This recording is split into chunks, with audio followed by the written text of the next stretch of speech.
हमारा शो शुरू नहीं हुआ कि कंट्रोवर्सीज भी बहुत शुरू हो गई निखिल।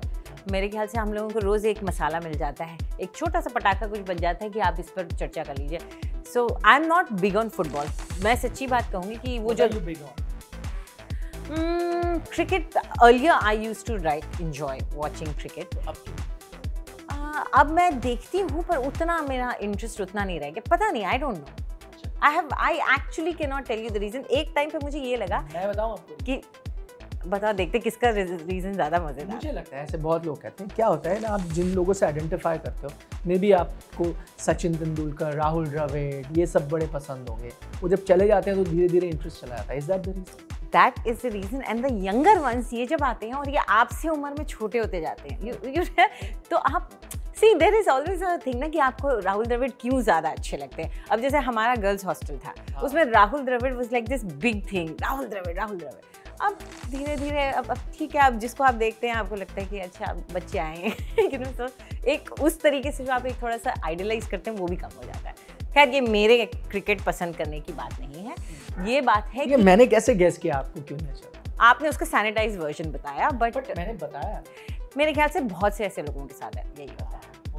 आपके साथ You did not read my mind. But I gave you the reason जिसकी वजह से आपको पसंद है। ठीक है, चलिए, you read my mind. I'm so transparent. खैर, मैं ये बोल रही थी कि फीफा का जो प्रॉब्लम हम देख रहे हैं, आई वॉज क्वाइट सरप्राइज। मैंने जब सुना इसके बारे में मेरे को काफ़ी शौक लगा, क्योंकि ऐसा हम कैसे होने दे सकते हैं इज़ द बड़ा क्वेश्चन। ये प्रॉब्लम तो एक्चुअली फीफा की नहीं है, problem all India football federation की है। और आपकी तरह मुझे शौक नहीं लगा, वो इसलिए भी क्योंकि you are not big on football. हम फुटबॉल को काफ़ी क्लोजली फॉलो कर रहे हैं और ये आसार काफ़ी समय से बन रहे थे, होने ही वाला था ये। देखिए, लास्ट में अगर कुछ पॉइंट्स को ब्रेक डाउन करूँ एक लार्जर पिक्चर देने के लिए, आखिरी election all India football federation ने कराया 2016 में। वो जो कमेटी चुनी गई थी उनका कार्यकाल खत्म होता है 2020 में, 4 साल का। 2020 के बाद आपने इलेक्शन ही नहीं कराया। तो कोविड का बहाना था? कोविड का बहाना बनाया गया, बहुत बहाने बनाए गए। बात यह है, जो आप अक्सर किसी भी स्पोर्ट्स फेडरेशन में देखोगे, जो आपके अध्यक्ष बनते हैं या सेक्रेटरी बनते हैं, जो पावरफुल पोजीशन है, इसका इतना लालच होता है कि ये बड़े बड़े लोग, ज़्यादातर ये नेता होते हैं जो इस जगह पे आते हैं, फिर वो उसको छोड़ना नहीं चाहते। अब एक स्पोर्ट्स कोड है भारत में, जो एक स्पोर्ट्स कोड 2011 में लागू किया गया था। स्पोर्ट्स कोड के कई नियम थे, जिसमें एक ये था कि आप 12 साल से ज़्यादा एक कोई भी एसोसिएशन में किसी भी ऑफिस बेरर आप नहीं रह सकते, चाहे आप सेक्रेटरी हो या प्रेसिडेंट हो। आपको जगह छोड़नी होगी, आपको बाकियों को भी मौका देना होगा, क्योंकि होता था ना, कई साल तक आप देखते थे एक ही शख्स एक एसोसिएशन का हेड बन जाता था, फिर उसे छोड़ता ही नहीं था। तो ये नियम और ऑल इंडिया फुटबॉल फेडरेशन ने हस्ताक्षर करके माना वो स्पोर्ट्स को। ठीक है, 12 साल खत्म हो गए। आपके जो अध्यक्ष थे प्रफुल्ल पटेल, जो एनसीपी के नेता भी हैं, जैसे मैंने आपको बताया, ज़्यादातर आप नेताओं को ही पाएंगे। उनका कार्यकाल जो 12 साल खत्म हुए 2020 में, 16 का इलेक्शन वो जीते, 20 में खत्म हुए। उसके बाद उन्होंने इलेक्शन ही नहीं कराया, वो बैठे रहे वहाँ पर। क्यों? कभी कोरोना का बहाना दिया, कभी एक PIL फाइल होगी 2017 में, राहुल मेहरा जो कि एडवोकेट, उन्होंने करा, तो आपने कहा अरे ये मुद्दा तो कोर्ट में चल रहा है, तो अभी हम इलेक्शन नहीं करा सकते। कई आप बहाने ढूंढते हैं, जिसके बाद आप वहाँ बने रहे। उसके बाद कोर्ट को स्टेप इन करना पड़ा और मई में जो आपकी कमेटी थी, जो एग्जीक्यूटिव कमेटी थी, उसको बर्खास्त कर दिया कोर्ट ने। जब वो हुआ तो अब आपको नई कमेटी लानी है, कमेटी ऑफ एडमिनिस्ट्रेटर्स बनाए गए। कई ऐसी चीज़ें हुई, जब कमेटी ऑफ एडमिनिस्ट्रेटर्स आए कि बोला कि आप नई कॉन्स्टिट्यूशन लाए जो स्पोर्ट्स कोड के तहत बनाई जाए।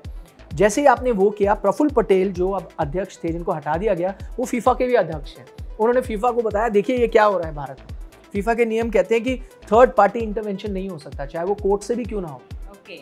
तो कोर्ट भला करने की कोशिश कर रहे हैं, लेकिन फीफा के रूल के तहत से फीफा भी सही है, क्योंकि उनका क्या, वो क्यों करते हैं, ये नियम क्यों है, थर्ड पार्टी इंटरफेरेंस ना हो, ताकि वो चाहते हैं जहाँ भी खेल है वो ट्रांसपेरेंट रहे, वो ठीक तरह से चले। जैसे ही कोई थर्ड पार्टी आएगी, चाहे गवर्नमेंट इंटरफेरेंस आएगी, तो उन्हें लगता है वो डेमोक्रेटिकली इलेक्टेड नहीं है कोई भी कमेटी, तो उनके नियम के मुताबिक आप थर्ड पार्टी इंटरवेंशन नहीं कर सकते। जैसे उन्होंने ये किया, आपने फीफा के नियमों का उल्लंघन किया, उन्होंने कहा आप बैंड है। Oh my God, so complicated है। और अभी तो मैं कई और डिटेल्स में नहीं गया। ये होता भी ऐसे ही है मेरे ख्याल से। इसमें इतनी डिटेल्स रहती हैं और ये ये बात तो हम लोग सभी जानते रहे कि भारतीय खेल आप जो ऊपर से सतह से देखते हो उसके नीचे there is so much murky है, ये सब बहुत गंदगी है और बहुत कंफ्यूजन है, करप्शन भी होता है कई बार। तो ये करप्शन के मैं आपको 2 उदाहरण दूँ सिर्फ ऑल इंडिया फुटबॉल फेडरेशन में, तो बड़े मज़ेदार हैं। तो एक अब जो स्टेट एसोसिएशंस हैं उन्होंने अड़ंगी डाली हुई है। वैसे अब जो नई कॉन्स्टिट्यूशन कमेटी ऑफ एडमिनिस्ट्रेटर्स बना रहे हैं जिसमें नए नियम आए हैं, उसमें जितने भी स्टेट एसोसिएशन हैं, जो स्टेक होल्डर्स हैं, जो 36 हैं, जो वोट करते हैं, उन्होंने कोर्ट में केस डाला हुआ है कि ये नई कॉन्स्टिट्यूशन नहीं आनी चाहिए। क्यों नहीं आनी चाहिए? उनको समर्थन है प्रफुल्ल पटेल का, क्योंकि अब वो इनसिक्योर हो गए हैं। स्टेट एसोसिएशन करप्शन करती है, अध्यक्ष उस करप्शन को होने देता है। अब जब नए नियम कमेटी ऑफ एडमिनिस्ट्रेटर्स डाल रही है तो अब स्टेट एसोसिएशन के पास जो वोटिंग राइट है उनके पास नहीं रहेगा। 36 वो कह रहे हैं 36 स्टेट्स हैं, वो तो वोट करती हैं, 36 खिलाड़ी भी अब आएंगे, 72 हो जाएगा वोटिंग पूल, यानी हर स्टेट से एक खिलाड़ी भी अब वोट करेगा। 36 तो 36 + 36 यानी 72 टोटल वोट्स होंगे। उस पर अब आप अध्यक्ष चुने। अब जैसे ही आप ऐसा करते हैं तो मैं अगर किसी स्टेट का अध्यक्ष हूँ, मेरा वोट अब थोड़ा फीका पड़ गया है कि नहीं, तो आप चिढ़ गए। अब वो स्टेट एसोसिएशन क्यों नहीं चाहते ऐसा हो? 1-2 उदाहरण जो मैं आपको बता रहा था, Jammu and Kashmir football association ने एक बिल पेश किया लास्ट टाइम जिसमें 43 लाख रुपए बिरयानी का बिल है। 43 लाख रुपीज ये बिरयानी किसके तो अब आपको बिल पे आपको पैसे मिलते हैं, तो अब ये फर्जी है ना ये। पर सिमिलरली AIFF ने एक और खुद बिल जनरेट किया है, मेरे को एग्जैक्ट अमाउंट याद नहीं, कुछ लाखों में जाता है, कि for the hiring of an astrologer. आपने एक एस्ट्रोलॉजर का हायर किया है ऑल इंडिया फुटबॉल फेडरेशन, वो शायद देखते होंगे यार टीम का भाई भविष्य क्या है या कौन खेलेगा, उसका बिल आपने बनाया है। जाहिर तौर पर वो भी फर्जी है, वो पैसे किसी की तो जेब में जा रहे हैं। यही करप्शन है जिसकी वजह से ये जो आला अधिकारी बनते हैं, चाहे वो नेता हो या कई बार IAS रिटायर्ड ऑफिसर्स होते हैं, ये जो जिनके पास वोट बैंक को कंट्रोल करने की क्षमता होती है, वो इसलिए छोड़ना नहीं चाहते क्योंकि आप पैसे कमाते हैं। पर मुझे आज तक ये समझ में नहीं आया कि आप इस तरह के जितने बोर्ड्स होते हैं उनको देखिए तो उनमें जो नेता गण ज़्यादातर देखे जाते हैं वो ऐसी पार्टियों से आते हैं जिनकी अपनी कहीं सत्ता ना हो। ये क्या हो या पर हाँ वो किंग मेकर जरूर नहीं, हर पार्टी, आप कोई पार्टी को यहाँ पर छोड़ नहीं सकते। हर पार्टी का कोई ऐसी पार्टी नहीं है, चाहे वो सत्ता में हो या नहीं हो, जिनके नेता स्पोर्ट्स फेडरेशन में इन्वॉल्व नहीं है। दिलचस्प बात यह है कि आज हम ऑल इंडिया फुटबॉल फेडरेशन की बात कर रहे हैं। जब उन पे बैन लगा उसके 24 घंटे बाद सुप्रीम कोर्ट ने इंडियन ओलंपिक एसोसिएशन में भी कमेटी ऑफ एडमिनिस्ट्रेटर्स बैठा दिया है, क्योंकि वहाँ पर भी घपला हो रहा था। वहाँ पर भी अध्यक्ष कई साल से बैठे थे, नरेंद्र बत्रा थे, वो भी बड़े साल से थे। अब आप पार्टी के बारे में बात करें, मैं उदाहरण देता हूँ, BCCI का उदाहरण आप ले लें। फिलहाल BCCI के सेक्रेटरी जो हैं जय शाह हैं, वो अमित शाह के बेटे हैं, और सौरव गांगुली दोनों का टेक्निकली स्पोर्ट्स कोड के तहत, यानी कि जो नई कॉन्स्टिट्यूशन BCCI में आई थी, जो इतना हंगामा हुआ था कुछ साल पहले जब जस्टिस लोधा की कमेटी आई थी, उन्होंने नया एक वो डाला था कि आपको 3 साल का एक आप कार्यकाल कर सकते हैं, और जब 9 साल हो जाए टोटल में तो हर उसके बाद आपको कूलिंग ऑफ पीरियड चाहिए हर 3 साल के बाद। जय शाह, सौरव गांगुली दोनों के 3 साल हो चुके थे जब वो अध्यक्ष और सेक्रेटरी बने, लेकिन उन्होंने भी वो मैटर कोर्ट में डाल दिया। उनके वो टाइम 3 साल के ऊपर जा चुके हैं, लेकिन आप कह रहे हैं हम तो बैठे हैं क्योंकि ये मैटर वापस मैटर सब जुडिस है। ये मैटर सब जुडिस है, ये एक तरीका बहुत आसान होता है किसी भी चीज़ को लंबा खींचने का। और हम लोग तो जानते हैं कि कोर्ट में अगर कोई बात चली जाती है हमारे देश में तो लंबा वक्त लगता है, क्योंकि पेंडेंसी कोर्ट में इतनी है और मामले को पूरे न्याय से की प्रक्रिया से गुजरने में वक्त लगता है। तो थोड़ा सा ये अब इसका मतलब ये कि हम कोई मैच नहीं खेल पाएंगे। आप देखिए, फीफा का जो बैन भी है थोड़ा सॉफ्ट है, वो ये नहीं कहते कि हमेशा के लिए बैन है। देखिए, फीफा इस वक्त दुनिया का शायद, जहाँ तक देशों का सवाल है, सबसे बड़ा संगठन होगा। UN के भी उतने मेंबर्स नहीं है जितने फीफा के मेंबर्स हैं। 200 से भी ज़्यादा कंट्रीज फीफा को फॉलो करते हैं, तो बहुत स्ट्रॉन्ग एक एसोसिएशन है ये। जहाँ तक इंटरनेशनली आप देशों को गिने, उसमें क्या है कि फीफा भी चाहेगा भारत इसका हिस्सा हो। उन्होंने थोड़ा सॉफ्ट आपका बैन रखा है, ये कहते हुए कि आप जल्दी से जल्दी इलेक्शन कराइए। हम चाहते हैं फ्री एंड फेयर इलेक्शन हो, और डेमोक्रेटिकली इलेक्टेड एक कमेटी जैसी इंचार्ज हो जाएगी, हम बैन हटा लेंगे। अभी आपने एक सुप्रीम कोर्ट ने बैठा दिए 3 मेंबर्स, ये नहीं होगा। लड़ाई ये है कि इलेक्शन क्यों नहीं हो पा रहे। स्टेट एसोसिएशन कह रहा है जो नए नियम आपने डाले हैं हम इसके तहत इलेक्शन नहीं होने देंगे, और इलेक्शन नहीं हो सकते जब तक कि आपके नियम पूरी तरह से पुख्ता ना हो। तो ये वो है chicken and the egg story कि कौन पहले आया।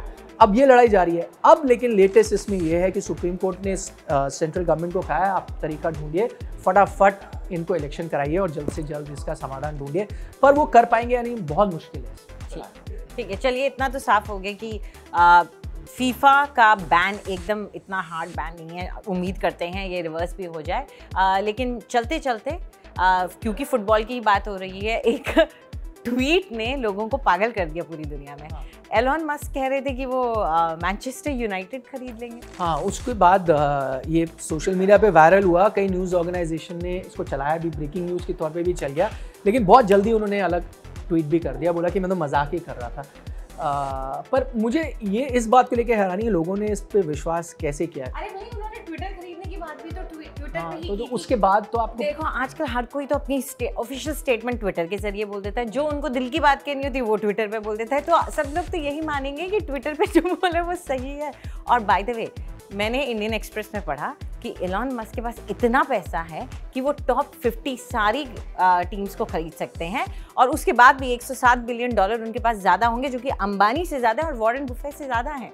पैसा तो है उनके पास, पर वो सीरियस नहीं है खरीदने के बारे में, वो इसलिए मजाक कर रहे हैं। मतलब अगर मैं इसका थोड़ा सा बैकग्राउंड दूँ कि मैनचेस्टर यूनाइटेड बहुत ही बुरे दौर से गुजर रहा है, one of the finest clubs है, उनकी जो सीज़न की शुरुआत भी अच्छी नहीं रही, 4-0 से वो हारे हैं, तो उनका इतना बुरा हाल है कि उन्होंने एक मजाक करते हुए कहा कि मैं इनको खरीद के थोड़ा इनमें कुछ सुधार लेके आता हूँ। ठीक है, खैर उनका मजाक था, न्यूज़ चैनल्स और न्यूज़ साइट्स का ये कंटेंट था, आप लोगों के लिए थोड़ा सा इन्फॉर्मेशन था, हमारे लिए भी कंटेंट था, तो हम सब ने मजे लिए उसके लिए। खैर अब ये सच नहीं है, ये हमको पता चल चुका है, लेकिन सच ये है कि हम चाहते हैं कि आप कमेंट करके हमें बताएं कि हम किस बारे में बात करें, आपको कैसा लगा ये पूरा चैट, और किस चीज़ पे हमें ज़्यादा फोकस करना चाहिए, और कौन से कपड़े निखिल को नहीं पहनने चाहिए, ये भी ज़रूर कमेंट। कल का शो क्या किया था आपने? कल हुआ नहीं, कल आप नहीं थे तो मैंने मना कर दिया, सोचा आप कर के अलावा मैं किसी और के साथ शूट नहीं करूँगी। साफ आप अकेले कर दो, अकेले तो जरा ज़्यादा हो जाता है, दो I am sure. Next time ऐसा होगा तो मैं आपको रिमोटली ज्वाइन करूँगा। हाँ, दैट्स ऑल्सो गुड आइडिया, कोशिश करेंगे, ये भी कर सकते हैं जूम के थ्रू। तो चलिए मिलते हैं कल।